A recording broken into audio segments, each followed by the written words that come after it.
안녕하세요. 정말 오랜만입니다.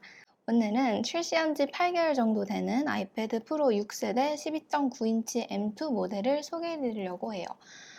결론부터 말씀드리자면 현 시점에서 구매하시는 거는 정말 추천드립니다.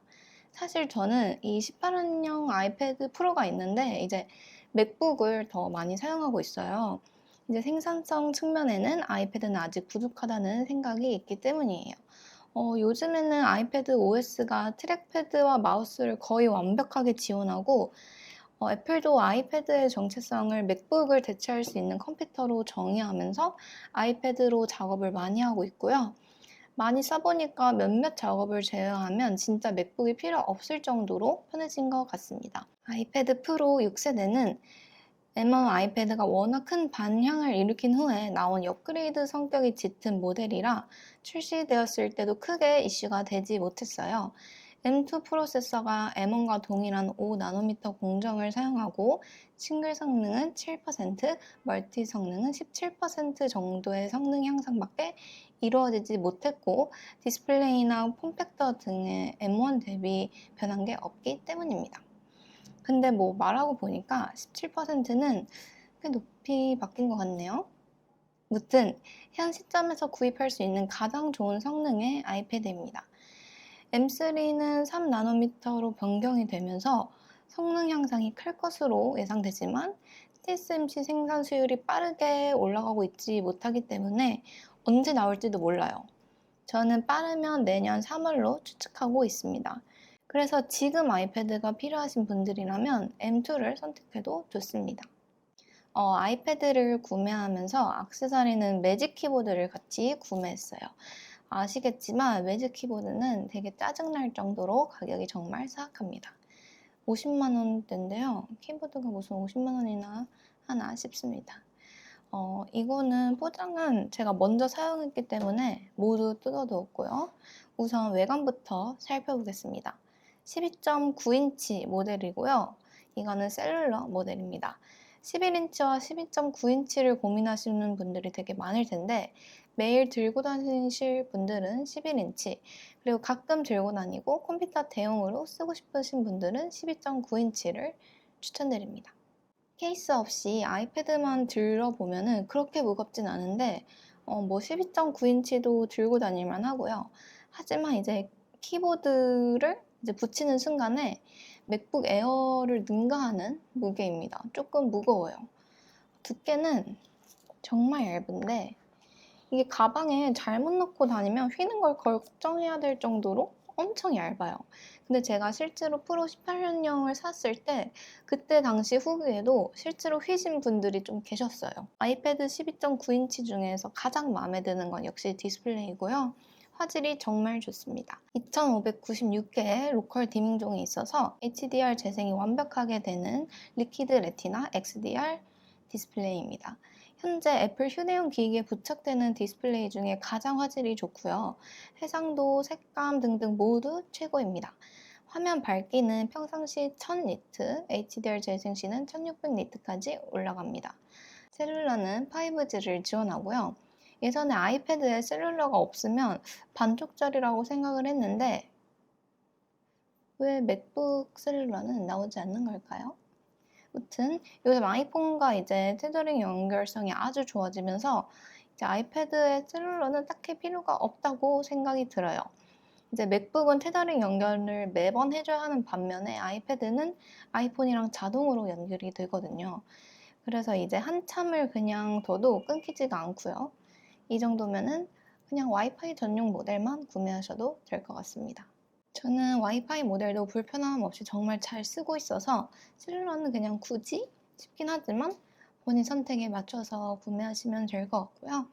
프로 모델은 총 아래 2개랑 위에 2개 스피커가 있어서 총 4개의 스피커가 있어요.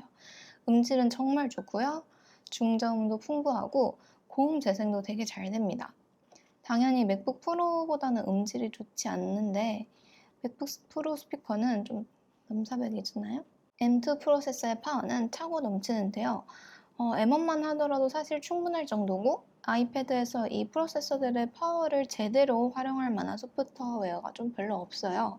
좀 어떻게 보면 오버스펙 같기도 하고 대부분 인터넷이나 유튜브, 넷플릭스 이런 용도로 많이 사용을 하시잖아요. 일단 저는 프로인데 그렇게 사용하고 있거든요. 그런데 애플이 최근에 파이널 컷 프로 아이패드용을 발표하면서 M2 프로세서의 파워를 제대로 느껴볼 수 있을 것 같습니다. 저도 한번 파이널 컷 프로 아이패드 버전으로 작업을 해보려고요. 근데 이제 애플이 컴퓨터화를 시키기 위해 정말 노력하고 있으니까 앞으로 되게 파워풀한 프로세서를 활용할 수 있는 무거운 소프트웨어들이 많이 나올 것 같아요. 다음으로 보여드릴 거는 가격이 정말 사악한 키보드입니다.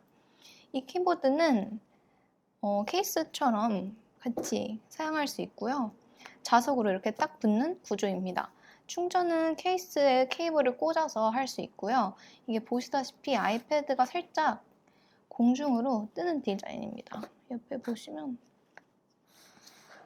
높이가 아주 살짝이지만 그래도 올라가기 때문에 목 아픈 거를 조금은 방지해 줄 수 있을 것 같아요. 키보드의 키감은 애플 매직 키보드랑 거의 비슷합니다. 트릭패드도 애플 트릭패드와 느낌이 거의 비슷하고요. 크기가 아주 작아서 불편할 것 같은데 감도를 조금 높게 올리면 전혀 불편함 없이 사용할 수 있어요. 거의 맥북을 사용하는 거와 비슷한 느낌으로 사용하실 수 있습니다. 스마트 키보드 폴리어가 가격이 절반 정도 안 되기 때문에 고려하시는 분들이 많으실 거예요. 키보드 키들이 독립되어 있지 않고 소프트한 커버로 되어 있어서 키감은 매직 키보드가 더 좋습니다. 그리고 각도 조절이나 플로팅 캔틸레버가 되지 않고요. 결정적으로 요즘 아이패드 OS는 트릭패드랑 결합을 해야 집 면목을 발휘하는데요. 스마트 키보드 폴리오의 단점은 트릭패드가 없습니다. 장점이라면 가격이 좀 저렴하고 무게가 매직 키보드보다 훨씬 가벼워요. 다음은 많은 분들이 고민하시는 아이패드를 살까 맥북을 살까 하는 고민에 대한 저의 의견을 말씀드리겠습니다. 우선 가격은 아이패드 프로 12.9인치는 맥북 에어보다는 비싸고 맥북 프로보다는 저렴하거나 비슷합니다.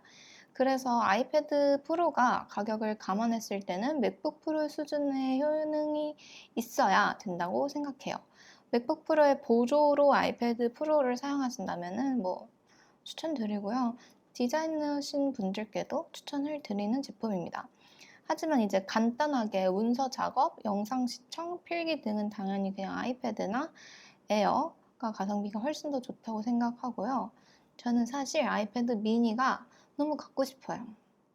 근데 그거는 좀 고려를 해봐야 될 것 같아요. 무튼 아이패드 프로의 맥북 대비 장점을 알려드리겠습니다. 첫 번째로는 태블릿이지만 성능은 비슷해요. 두 번째, 화면 품질이 더 좋습니다. 세 번째, 펜슬과 이제 터치를 지원해서 그림을 그리거나 하는 용도로 확장이 되죠.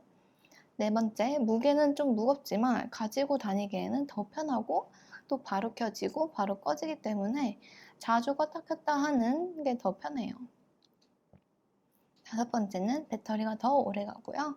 여섯 번째는 PDF나 자료 보기에는 더 편합니다. 일곱 번째, UI가 더 예쁘고 애니메이션이 되게 쾌적하게 움직이기 때문에 사용할 때 더 기분이 좋다 정도입니다. 단점은 이제 트랙패드와 키보드를 지원하긴 하지만 여전히 멀티태스킹 등 UI는 컴퓨터에 비하면 조금 불편합니다. 이것도 이제 원활하게 사용할 수 있다 정도이지 맥북이나 컴퓨터처럼 자유자재로 앱을 배치하고 늘리고 이제 막 붙이고 자르고 하는 데는 컴퓨터가 여전히 더 편리하고요. 결론은 이제 맥북과 아이패드 중 둘 중 하나만 사야 한다 싶으면 무조건 맥북을 구매하시는 게 좋고요. 둘 다 살 수 있다 하면은 아이패드도 당연히 같이 구매하시는 거를 추천드릴게요. 맥북에서는 불가능한 작업이나 사용 패턴이 아이패드에서는 가능하니까요. 또 애플 기기 간의 호환이 엄청 좋잖아요. 그렇기 때문에 다다익선이죠.